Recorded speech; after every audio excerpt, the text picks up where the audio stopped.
Let's go! Welcome everyone to the latest podcast of the Create the Future Now by Innovatology. Um, we're here with Marie and Cedric from Innovatology, the one-stop shop where we explore the latest tech and innovations and decode them from complex topics to simple things that you can use in your daily life. Marie is Hi everyone, I am the co-founder of Innovatology and also founder of Mario Olivi Ltd. And today I'm really excited for this topic that we will be unveiling with you. Yes, because today we're going to explore with someone that I have met at the Young Leaders Inspiring Mentors program, Juliette Malherbe, who is the lead at the Orange Digital Tech Center and also recently CEO of Her.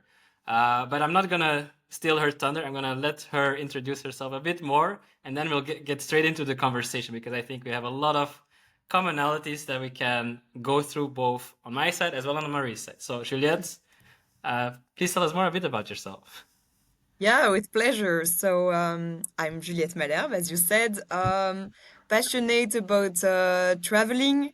So I started my career in South America in doing like internship in Colombia and then working in Chile. And then I came back to Belgium and I work for Orange since no, almost 9 years. First in marketing, then in innovation, and now more on the ESG part about all what matters digital inclusion. And so recently, I took over the association, the nonprofit Her, which helps women to find funding for the business. So I'm passionate about innovation, digital inclusion, all about diversity and inclusion. And I also have two kids, two small kids. So voila, it's all what who I am. It's quite impressive, like all the different topics that you're handling. How does a day look like to you, where you are able to combine all these things? Actually, Yeah, it's funny because sometimes I'm like I see myself like Shiva with many hands and handling project management like really good. So yeah, but you I have to have a really structured a structure for kids. Kids management is really well organized. And then with the different hats at work, so working on so at Orange from one part, and Her on the other part, but both are really complementary, and it's very interesting to that one project can reach the other one. So that's how it looks like, and I can I always worked actually at Orange in our startup accelerator. So for 6 years, I did that. So helping entrepreneurs for their commercial to have a commercial acceleration. So we put the startups in contact with Orange, but also with other corporates. Now with Her, I come back to that, and I will help women entrepreneurs to find funding, but it's always about entrepreneurship. I think that's a very nice team. And you told me a bit, Ali, I heard you talk a bit about it on Wednesday, and I know Marie also has it. Like you both have a very nice, let's say, family environment that allowed you to explore your entrepreneurship, like, let's say, spirit, because you've done a lot there. But can you share a bit more as well? To what extent has your family, like both your parents, but also your partner, helped you in let's say unlocking this? Because are you and your partner doing the same things in this sense, or not at all? Yeah, not at all. It's funny because we are very complementary on that side. But my partner is like really my support in everything, and he really support my choices because I'm sure that choices are made for something, and I never regret my choices. But he's also there to support because sometimes, yeah, I have to work more, and he's always very supportive about that. But it also helps that we are complementary because he's working in a company. He took over a business in a wine company. Oh. So it's SME that is do the logistic for wine, but I am more like needing every time new challenges outside what I do and discover new things, and he's really good at managing what is going on in the company, but.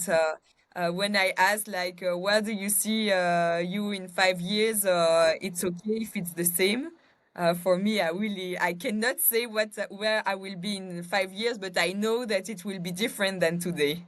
Even next year. I mean, it's also like that we have. Sounds recognizable. Yeah, sounds recognizable. I'm always making fun of Cedric that his longest relationship is with his career because I never have been that long with one opportunity, or at least like with the client or like employed for that long. But it was more that I was standing more and like looking for some another step, and when I didn't get it where I am, then I was looking for it in other parts or in other companies. So it's mainly. But Cedric, he's like, yeah, like for me, it's the clear path. You will find me there, and Yeah. But Hopefully. it's funny because I say that, but my partner he changed job since I know him, he changed 3 times, and I was at the same company all the time we met. So I say that, but then it's I'm more like it's funny because but I always knew need new projects. So I'm at Orange since 9 years, but doing many different projects and launching new projects. it's also maybe because you are employee in the Orange, and they know that you are ambitious and that you need this like thinking forward thing, so that they give you the different projects and to satisfy your ambition. So it's really nice that they keep you because you have the entrepreneur spirit. So No, that's true that I see myself as an entrepreneur in residence, Mm. uh, or intrapreneur. I really try to find challenges and create projects to help overcome those challenges. And sometimes it miss that in a company in like corporates in the corporate world, um, it's something missing, and yeah, I try to bring this value to the corporate world. No, and I think in the corporate world, we usually, I mean, at least with us, we always look at first at the bottom line or the top line, and like the social impact, not that much, but that's I think what I saw on Wednesday was that was really cool at the digital tech center or the Fab Lab. Could you maybe tell us a bit more about the Fab Lab, what's going on there, and how the ESGs are tying into that? Because I know that with Innovatology, we're also trying to play a role there on the digital side of ESGs, right, Marie? yes. Yes, So Jesus Fab Lab. I'm a bit. Can we maybe explain more about these abbreviations? ESGs, the Fab Lab is the name. sustainability goals, Yeah, SDGs. Yes, SDGs, yes. ESGs, SDGs. So you have the ESG, which is all about environment, social, and governance in Okay. companies. It's like the previous CSR. So during years, we talked about corporate social responsibilities, and today in corporate we talk more about ESG. And now it's a framework that all corporates has to have to follow. with many reporting, and now you have to prove what you do, but also why there are some things that you are not doing. So yeah, companies really need, and I think it's a good thing. They really need to think more about all about environment and social aspects. And on that part, when it was about CSR, also you can see that you could do philanthropy and give money to projects, which is great. What I wanted to change with the Orange Digital Center is to create really links between Orange and projects with societal impact. And that's how we created the Orange Digital Center, which is a place where we train young people, unemployed people, to technology. We want to attract them to technology and show them that technology is not only for geek, not only for engineers. Everybody is able to work into technology, but sometimes you think like, oh no, I'm not intelligent enough to work in tech. But actually, tech is for everyone. If you are curious and if you want to learn, tech is for everyone. So that's what we want to do with the Orange Digital Center. And so we have, uh, as you said, Cedric, the Fab Lab, That was really and the cool. Fab, yeah, and the Fab Lab actually it's something that was created in with a course in MIT, the Massachusetts Institute of Technology, and it was a class called How to Do Almost Everything, into brackets, the almost. And actually, with the combination of 5 different machines, you are able to create the machine itself. So you have a 3D printer, CNC, laser cutter, vinyl cutter, and the last one. And then we also have a digital embroidery. We have a plastic injection machine. So we have different type of machine, and it's a great way to attract people. For example, we can have an atelier saying, come to create your own jewelry. And then you come and actually you learn how to design things on a computer, put the file on a USB key, put the USB key on the machine, and then you learn tech skills, but really in a pedagogical and gamify Nice. way. Nice. I get triggered at the beginning because you said that you set up the project in Orange, where you have presented the environmental values, because this is something that it's really needed, that actually the different companies that are presented in nowadays world, that they incorporate the new values, because the world is changing. So when you have some companies which are on the market already for longer, and we have currently the 21st century, the globalization, there needs to be the drive of the companies to actually incorporate the new values. And I really like that you have put the environmental on the top. I actually heard something similar. I had this week a meeting on Wednesday with one girl who is really into visualization.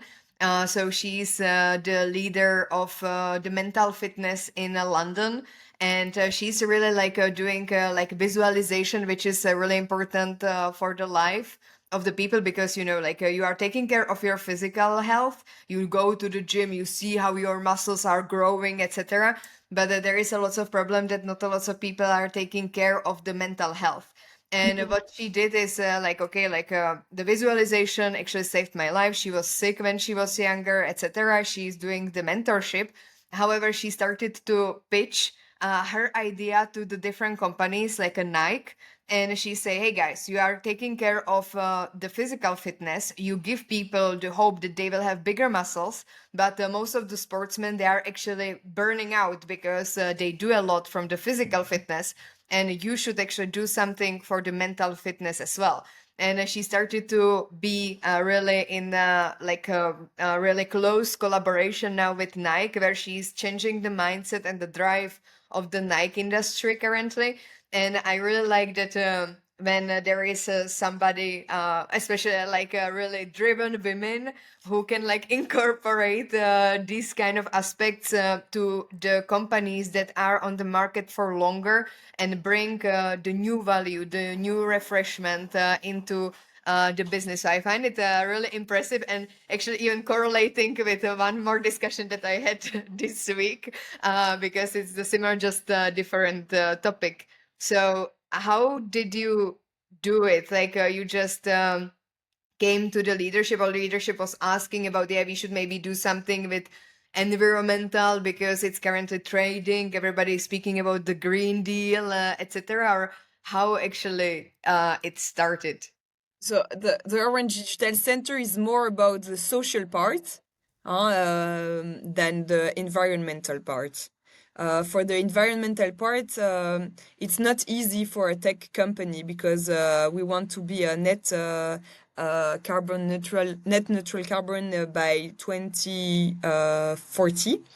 And it's not easy because everybody is consuming more and more data.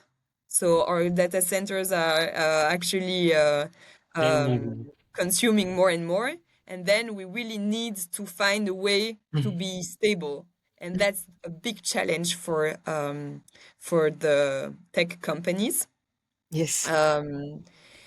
And so that's one part for the environmental part. For the social part, which I'm more responsible of, actually the project Orange Digital Center was a project launched first in Tunisia, where the unemployment rate of young people was really high, and they decided to create a coding school with the Fab Lab to train those people.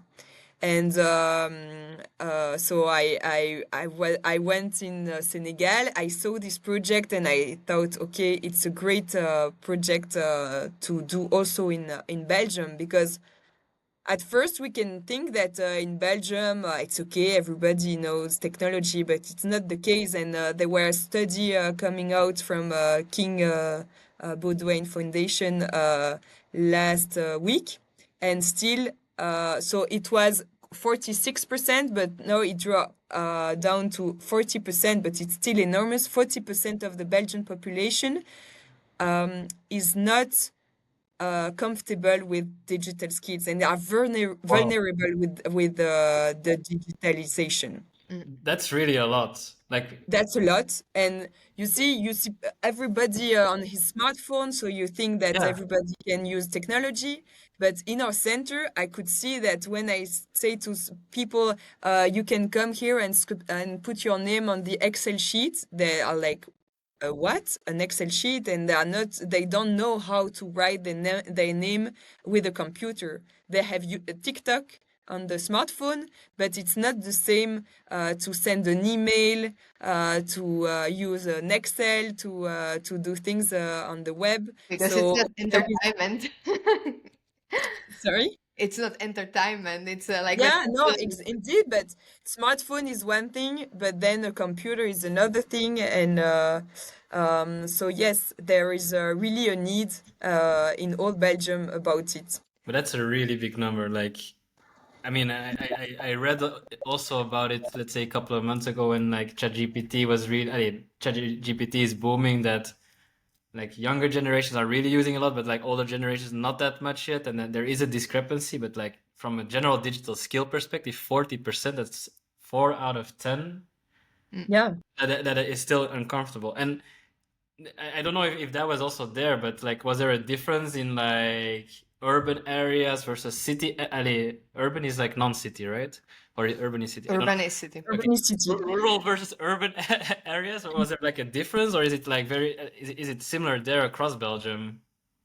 That's a good question. I should read it more, but It's usually that it's higher in urban than Yeah. rural, of course. I was actually like, I wrote my master thesis on digital inclusion, and also then I also studied with the European institution. But it actually started my digitalization career, or the interest started because I was the English teacher in London for the Afghan refugees.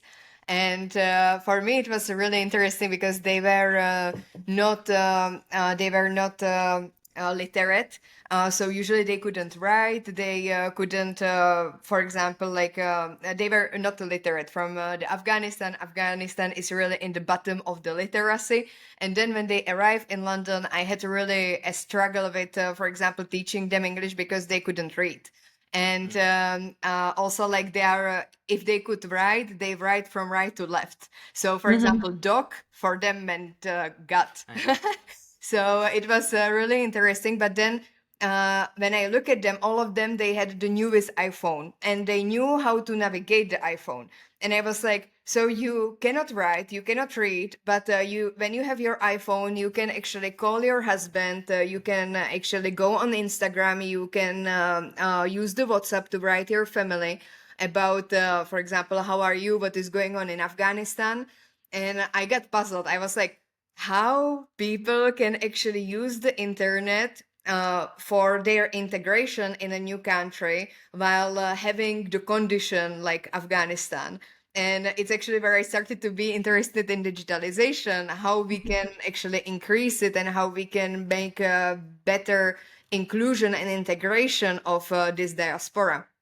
And then it started also with like a European Union, because for me Afghanistan was not I had lots of interviews with people about it. It was really like successful study, etc. But it's not really something culturally really close to me. I never have been in Afghanistan. I don't have Afghan roots, etc. So I was more than focusing on the European Union, and now especially on Czech Republic, because I'm from the Czech Republic, and we are even more behind you guys. Like we are even more behind than Really? Belgium. Like we are really like below the average of the EU, and it's really bad in Czechia. It's like people now in Czechia start to know what Slack means. Like for me, this is like wow. It's Okay. Yeah. Yeah, but it depends also. Yeah, I know, but it's also because I'm in the sector, and but it's an interesting thing that you are sharing, because technology is really good, and it's a great tool because we can be connected when you are traveling also, or for people coming in our country to take contact and keep contact with the family. Like there are many added value, but then there are also downsides. For example, all the banks are closing their guichet, and it's very complicated for people that are not really at ease with technology to do things that are like really needed. And so we and all company wants to do cuts, so they digitalize a lot, but then we forget that a big part of the population is really in danger and in vulnerability because they are not able to use those tools.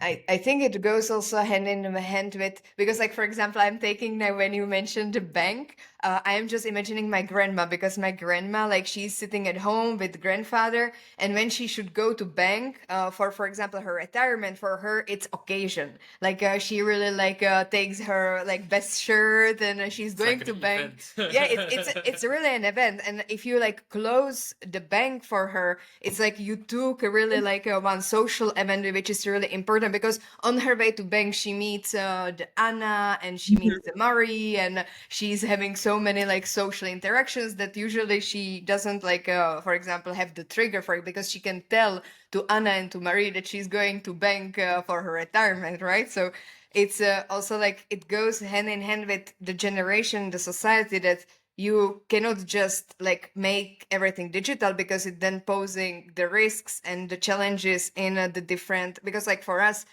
we are the generation of the digital, but for example our seniors, our grandparents, they didn't really necessarily grow up with it, so it's then posing a lot of stress for them, and it can be really really challenging for like also well-being of the life. Yeah. And even now, like for young generation, like Cedric, Marie, and I, we are in technology and we work with it. So we know about AI tools, Gen AI, and we generative AI, like artificial intelligence, just for the auditors. Um, but like I have friends of my age that they never use it, and so I think that we really need all to try those tools and to use it on a daily basis because it goes so fast. And it's amazing to see. I have a sister of 10 years less than I, and she's using other conversation like she doesn't use WhatsApp, never. Really? Yeah, and she's just 10 years younger. So I it's use that. using Messenger Ah, or message, but or they are on a Signal, but they don't want to be on WhatsApp. They all have this kind of thinking, but it's yeah, and they also have other codes of conduct. So in many companies, people are like, "Oh, the young generation, it's not like us. We cannot trust them," and things like that. But I believe we really need to find like to understand the other generations, but it's complex because generations are becoming smaller and smaller. Beforehand, like generation X, it's maybe 30 years of a generation, and then now it was our generation, like we are in no, yeah, millennial. Z, Yeah. and we just from Gen Z to millennials, it's like 10 years, Yeah. and now it's becoming smaller and smaller, and you change generation very, very rapidly, and it changed all the way we work, and also companies have to adapt themselves to that because yeah, it changed a lot. It's true. I actually never thought about that, but indeed, like the gap between like the type of generations that we call is indeed reducing. Because I think right now the kids that are getting born now are not Gen Z anymore, but they're like Gen Alpha. So No, so they are the millennials afterwards, and now it will be a like completely new yeah, generation. indeed. About your Fab Lab and digital tech center, what are the kind of, let's say, things that you do there to help people cover for that digital skills gap that we were just talking about? So we have partner who do yeah, do coaching or accompany people that are digitally excluded. We call that like that, but they don't have the skills, the basic digital skills. So we work with We Take Care, who has a great platform, 1, 2, 3 digits, in 2, 3 or 1, 2, 3 digits, and on that platform you can find many tools to help you to do online payment, to use It's Me to do your tax declaration. Like it's really well done, and they come also in our center to do some trainings for people that has no basic digital skills. So yeah, we propose that, and we also propose trainings to become digital help for other people. Because I work at Orange, so all my neighborhoods they call me when they have a problem with their smartphone or things like that. But actually, and my grandmother also, but sometimes you want to do by yourself because it's easy for you and it's quicker. But you have also to learn how to have the good attitude with people that are fighting with digital, and to let them do, and to just say, okay, what would, because they are just afraid to do a mistake. So you have to say, okay, what would you do? Show me. Yeah, it's the right way, and then continue like this. And it's a kind of attitude that you need to have to help those people. And I believe that like we need to have all those kind of training, be able to exchange between generations and to help your old neighbor or your grandmother or mother or father with those tools. I have a question. How do you know that somebody is excluded from the digital world, or is digitally excluded in Belgium? Yeah, it's basic things that if you are allowed to do an online payment, there's different questions that you can ask to people to actually know where they are. The main reason why I'm asking is because when I worked at the Embassy of the Czech Republic in London, usually people were ashamed that they don't know something. And usually when they were illiterate, like they couldn't read and write, they usually told me that they forgot glasses. I didn't know. I wasn't really believing them at the beginning. That, but then when I heard it like 5 times per day, I was like, why everybody's forgetting glasses every day, you know? And then it happened the next day. It can happen, you Yeah, know. and then they were always like, "Oh, can you please help me with actually filling it out because I forgot my glasses." And then I was like, "Ah, they are quite smart, you know." And so I also have it now at work that usually people don't want to admit that they, for example, don't know something. This I don't mean that they are like digitally illiterate or something. It's they use Excel, they use the WhatsApp, etc. But they, for example, don't have more advanced skills because I work in IT. So, and then they usually, for example, like try to get out from the system, or they don't really tell you for the support, like, can you please help me? Because it puts them on some kind of position that they don't want to admit it to other people. So, is there maybe some, or do you think that there might be some preconcept how can I say, Preconceived ideas of yeah. what? Yeah, no, that's true that some people, yeah, no, they don't, yeah, it's a good point. And it's not always easy to know what they would need. But no, there are more and more center to accompany those people and yeah, to check how I'm to thinking help. like about some, you know, questionnaire to put it among the citizens. Like, how would you rate your skills with Excel? How would do you make a payment? But then But you are people would sending. lie on that, no? Because like I would be very, if I would be, and I don't know how I would react. Like I would lie on that kind of questionnaire. I know everything. I wouldn't say I would know everything, but I would say like I'm an 8 everywhere. I'm eight Yeah, everywhere. and the complexity also with those people is that you cannot communicate online. Ah, shit, So yes. everything that you do, and that's why also the municipality and the CPAS, Ah, OMCW, OCM, I think. OCMW are doing great things because they are really in touch with the people and in front line, and they do great things to help those people with that. Mm. But you can also measure like people doing their tax declaration online or Yeah. offline. You can measure if they have an email address or not. Mm. It's things like that that can also tell you the degree of The percentage. digitalization Yeah. of the population.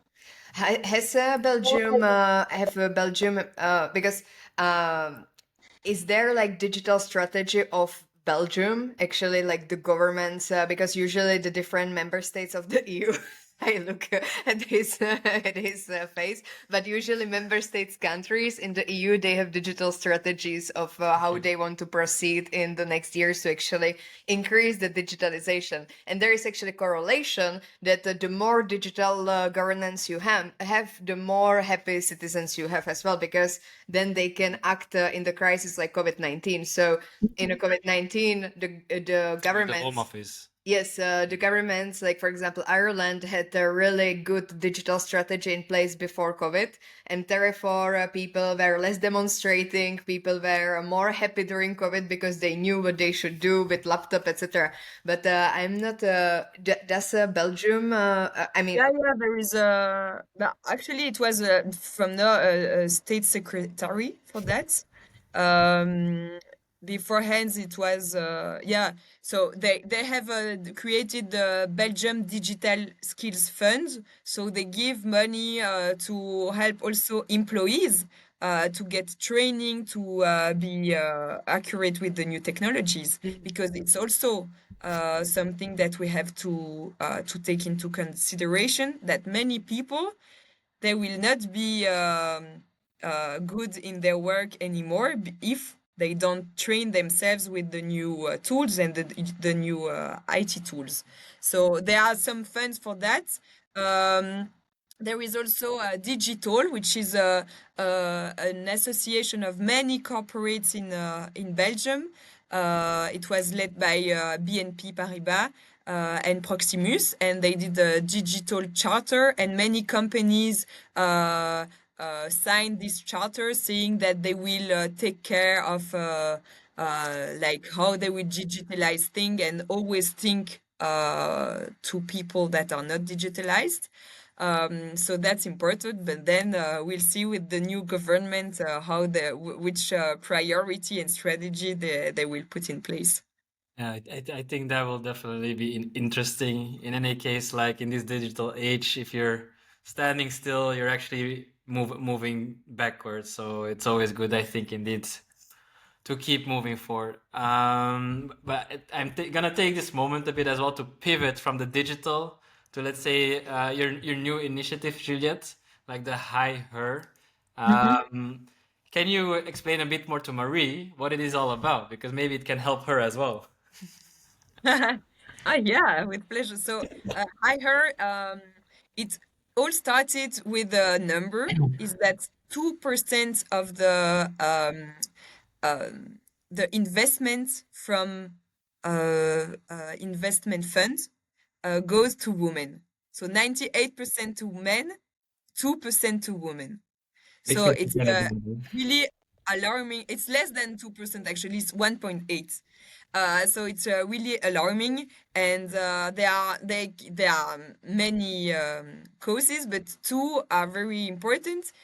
On the one hand, there is investment funds that are mainly led by white men, and they have conscious or unconscious bias when they see a project by a woman.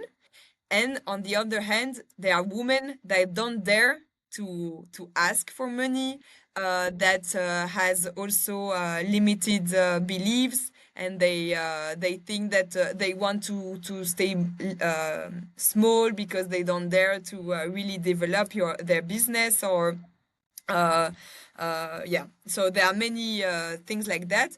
Also, some women, like in technology, maybe in numbers, they say, it's not for me, and I let my accountant doing everything. So the Hire initiative is really 10 weeks. We have a Money Academy.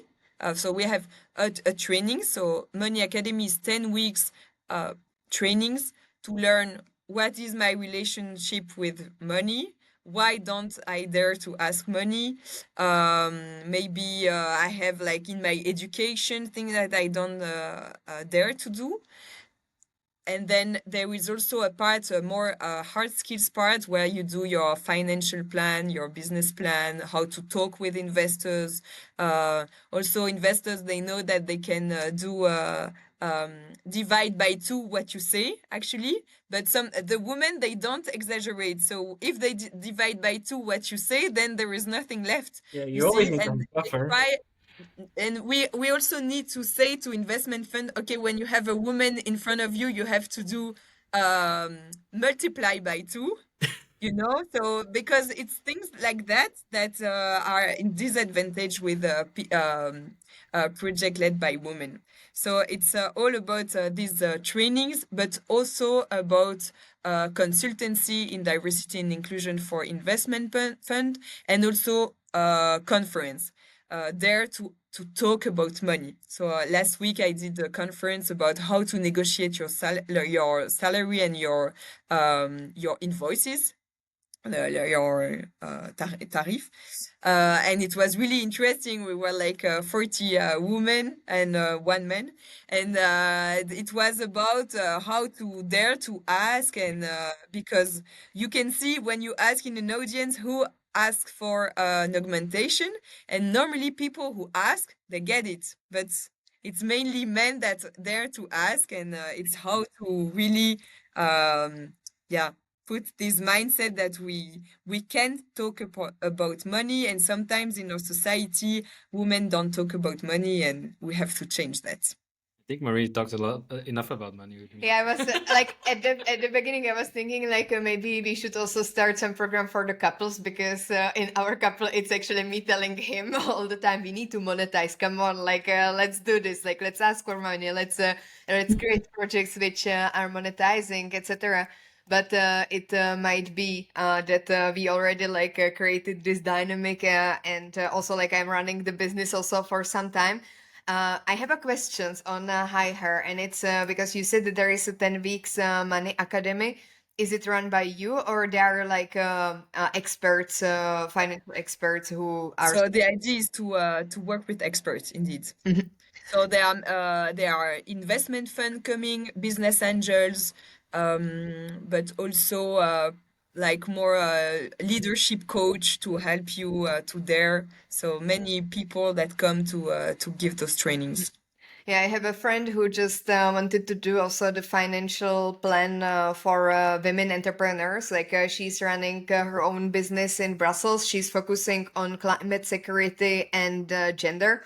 She's doing consultancy in these three aspects, and all of the people who, let's say, are founders or entrepreneurs, they are doing their finances. But usually it's really easy. It's easier to give it to your accountant, like do it for me, and I'm not really interested in the details. Just tell me how much can I spend. I don't know what about you, but my accountant is always saying, just try to not ruin your company.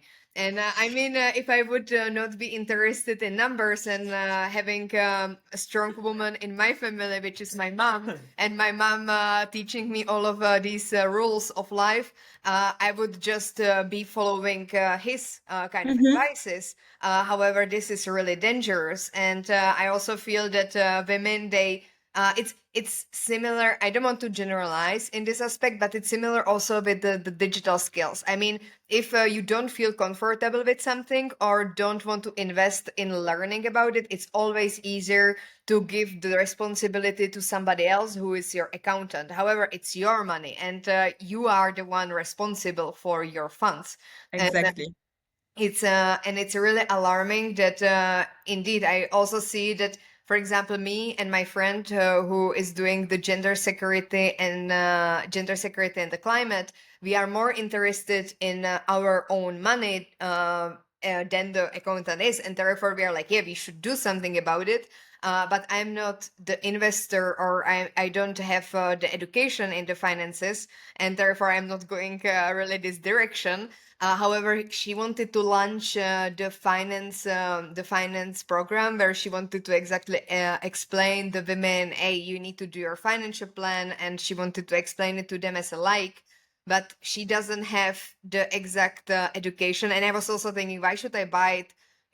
From you, because you don't really are focusing on the finances. I would rather buy the program which is run by the experts in the field, who would tell me even more advanced skills, that I would know what the investors think, what the VCs think, what the angels are about. And actually, I heard what is the definition of the VC for the first time this year, and I'm almost 29, and I was like, Definition of a VC, it's venture capital, no? yes, but I Or didn't investment funds, or yeah. I didn't know. I mean, there was some really error in the education that I went through, that I really didn't hear from anybody what is the VC. And it's just like, what? That's Yeah, but it's interesting what you share, but also what your mother taught you. and you know you are who you are because of that. And there are many people and women who in their family, women don't talk about money, and you should maybe stay at home, and there are still those kind of thoughts in many cultures and many family. And that's how it's important to identify that, and you have the chance to have to identify that your mother gave you this power of money. And yeah, maybe it's a question of culture, of parents or grandparents also. And yeah, it's very interesting to see, because sometimes you don't want to talk about money, because every money is not everything, and everything is not money, but money help you to, and it's an energy, and it helps you to do a lot, so you don't have to be afraid of talking it. It's very important. I see that you I'm just a think. bit agitated. Yeah, like I'm just thinking, like with the bias is like, because I'm not in your situation, but I'm thinking like, what can I'm men. Yes. No, but like Yeah, we sometimes have men we have our own I struggles. generalize, huh? But sometimes men has, and But I'm more. yeah, like what can I as a man do to, let's say, like what with respect to like the biases that I may have, to open them up and to give, let's say, the opportunity to you and to women in general, so that you would speak up more about these things, while at the same time still having a voice for myself. But like that's the only thing No, but it's you seems to have a Good good voice. relationship about that, because Marie can talk about that, and she can work, and it's normal, huh? I see like that, but in some families it's not normal. And you could say, I think today it's okay, and people see it like, ah, it's weird when it's the men staying at home or taking care of the kids, uh, and it should be the woman. But for me, it's totally okay. You just have to find a good balance, and then we don't. I don't care if it's the man of the woman, and I don't have any judgment about that. But I feel it's a change of mentality, and sometimes I can also see that when I am with a man, people always think that it's my boss. You Hmm. see, it's things um, like it's and I'm like, I'm the boss. it's No, really, but you can feel that it's still like in some it's maybe it's unconscious, but and we are going quite in the good direction, but yeah. I mean, here is the funny thing for me. Like, I think 80% of my career so far, I've reported under a female boss. So Well, that's He great. really love to report to females. it's easier to work with. Well, Honestly, that's good that you are saying that. it's. I always report it to men, but it will now it will change. So yeah. It will change. No, but I was also wondering that because, like, when we went to like the different conferences, and you were actually also, let's say, complaining about it. Like, if we would go and have like an interview with a person, if it would be a boy or a man, they would be happy to engage with us. But for a girl or a woman, they were much more at Yeah. unease to have a conversation with us at the conference. So I was just wondering, like, what can we do to give that boost in confidence, even if we wouldn't know the situation that person might be having, so that they feel free to start opening up about their ambitions. Because, like, I mean, you have ambitions, and you're very open about it, but how can we unlock that with others? Because it's like 50% of the population that we're missing the ambition of. Just to put a context, like statistically, like from our interviews, we have more men than women, but it doesn't mean that we are not interested in women empowerment. Actually, I super support it. I am woman myself, and I always target, when we are going somewhere, I target women to hear the women voice.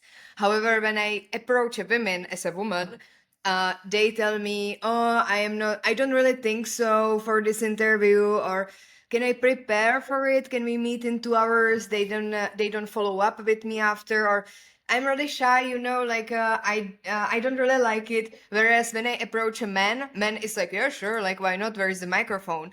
And I was really like puzzled by it, like what can I do? Because I really need to massage women. I need to establish a personal contact with them. I need to really like invest more time to get into them, to them trust me that we are going to record really nice interview about the digital. I mean, we have really here a big problem with the digital, that most of the things which are research are on men.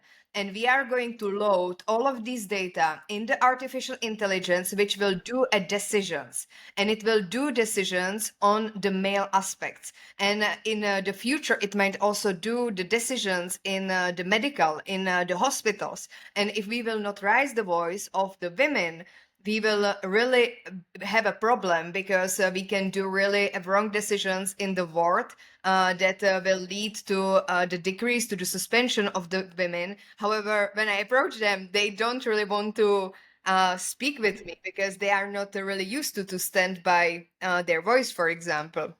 This No, is that's a good point. Yeah, that's why we really need to have 50% of women in technology, is because of what you mentioned, to nourish the artificial intelligence and to have those data also, and to think about women when we create all those technological tools. And that's a really good point, because to have like 50% of women funded by investment fund is not the same. We don't want to reach that number, really, to be a gender equality 100%. But for technology, it can be big bias afterwards if we don't Mm. reach these numbers. Um, yeah, and I think that yeah, it's also about all about the uh, CV, like application for open position. I have like many times people told me, okay, I had like 50 men and 4 women. How it comes, and I think that's in on a job position, you always have the people that doesn't exist, that can do everything very good, and men, they don't care. They say, I have already 3 things that I can do, up I apply. But women, they are more like, oh my god, I cannot do that, so I will not apply. And that's a problem. I think that in job position now, we just have to put what is really compulsory, and then the rest you will see in the interview, or you put it's a plus, so you are sure that the woman will dare to apply. And maybe for your podcast, I think that if you say, okay, I just want to listen to your story because your story is very interesting, people are normally, women are okay to share about their personal experience. And if you don't say, okay, you will have to explain us how you developed these tools, or what do you think about technology. You see, maybe if you ask about talking about her entrepreneurial project, or the personal experience, it's something that they would be less shy about it. I have a last question from myself. I would have more questions, but the time Yeah, we are. is flying. The last question from me is regarding the women empowerment about high hair, because I believe in women empowerment. I think that we definitely need to do something. However, I don't believe that we should separate women and men. That when we are really doing, because I'm invited in a lots of like women empowerment sessions, in a lots of women empowerment sessions where we are just facing a women, where we are like speaking about women, where we are speaking with women. However, then I believe that you will meet a man. I mean, there is like a gender parity on the board. So when you have a women empowerment only with women, and you are like, yeah, I'm going to kick it off tomorrow in the work, but you are meeting men there. So how do you cope with this? Or like, do you have like a similar belief in this aspect, that like, yes, we need to empower, but we are going to meet men then when we are No, going it's a really good point, and we don't want to create ghetto where women only works with women, and so that's really true. Um, I can see that when you have a room with women, there are really lots of exchanges, and sometimes where there are men in the room, they're less to speak about themselves and their personal struggles and things like that. So that's a good thing to have. Women classes. We see also because we have also in our Orange Digital Center some trainings around artificial intelligence, web development, and cybersecurity. And there are not a lot of women, but when we do a specific class only for women, they come and there is another energy. So I think we need to pass by that in order to reach these and to struggle those unconscious bias and maybe to dare to do things. But the idea is really not to create ghettos, and the experts that come that can be men, and men also. The idea is that men doing business that are interesting for women can or help women in our world can also join our program. All right, I think there was a lot of passion and in that conversation. I just wanted to tackle into the first point of let's say the topic of our podcast, the noble purpose. Having all this passion, Juliette, for your two projects that you're leading at this moment in time. Does that mean that you've already found your noble purpose, or you're on the way of finding it still? No, I'm on my way. I know that I did the ikigai, so it's the combination of what you do well, what you are paying for, what you bring to the world, and what you like to do. And I know that what is very important for me is connecting people, and I like to connect and help people. So it's something around that, but I'm still on my way to